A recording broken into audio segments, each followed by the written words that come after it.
जय तिरंगा मेरे प्यारे दोस्तों, जय भारतीय दोस्तों। आज मैं महान कवि बंकिम चंद्र चटर्जी के बारे में बता रहे हैं। दोस्तों, बांग्ला भाषा के प्रसिद्ध लेखक बंकिम चंद्र चट्टोपाध्याय का जन्म 27 जून 1988 को बंगाल के परिगना जिले के कंथ अलपरा नामक गांव में एक संपन्न परिवार में हुआ था। वंदे मातरम राष्ट्र गीत के रचयिता होने के नाते वो बड़े सम्मान के साथ याद किए जाते हैं। उनकी शिक्षा बांग्ला के साथ साथ अंग्रेजी संस्कृति में भी हुई थी। आजीविका के लिए उन्होंने सरकारी सेवा की, परंतु राष्ट्रीयता और स्वभाषा प्रेम उनमें कूद कूद कर भरा हुआ था। दोस्तों, युवा अवस्था में उन्होंने अपने एक मित्र का अंग्रेजी में लिखा हुआ पत्र बिना पढ़े ही इस टिप्पणी के साथ लौटा दिया था कि अंग्रेजी ना तो तुम्हारी मातृभाषा है और न ही मेरी। सरकारी सेवा में रहते हुए भी वो कभी अंग्रेजों से दबे नहीं।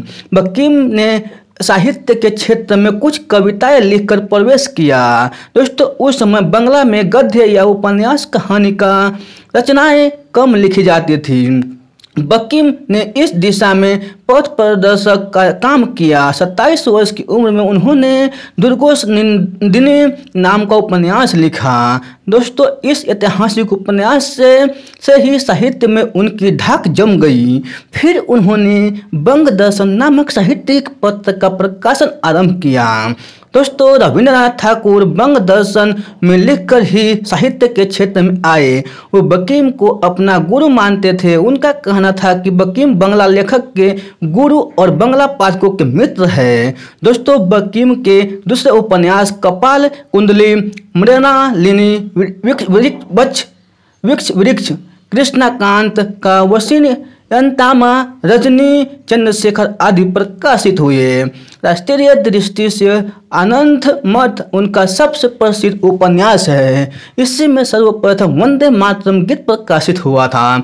ऐतिहासिक और सामाजिक ताने बाने से बने हुए इस उपन्यास ने देश में राष्ट्रीयता की भावना जागृत करने में बहुत योगदान दिया। दोस्तों, लोगों ने यह समझ लिया था कि विदेशी शासन से छुटकारा पाने की भावना अंग्रेजी भाषा या यूरोप का इतिहास पढ़ने से नहीं जाएगी। दोस्तों, इसका प्रमुख कारण था अंग्रेजी द्वारा भारतीय का अपमान और उन पर तरह तरह के अत्याचार। बंकिम के दिए वंदे मातरम मंत्र ने देश के संपूर्ण स्वतंत्रता संग्राम को नई चेतना से भर दिया। दोस्तों, देवी चौधरानी उनका एक उपन्यास, अन्य उपन्यास और कमलकांत का रोजनामंचा गंभीर निबंधों का संग्रह है। एक और विदेशी सरकार की सेवा और देश के नवजागरण के लिए उच्च कोटि के साहित्य की रचना करना, यह काम बंकिम चंद्र चटर्जी के लिए ही संभव था। दोस्तों, आधुनिक बंगाला साहित्य के राष्ट्रीयता के जनक इस नायक को 8 अप्रैल 1894 को देहांत हो गया।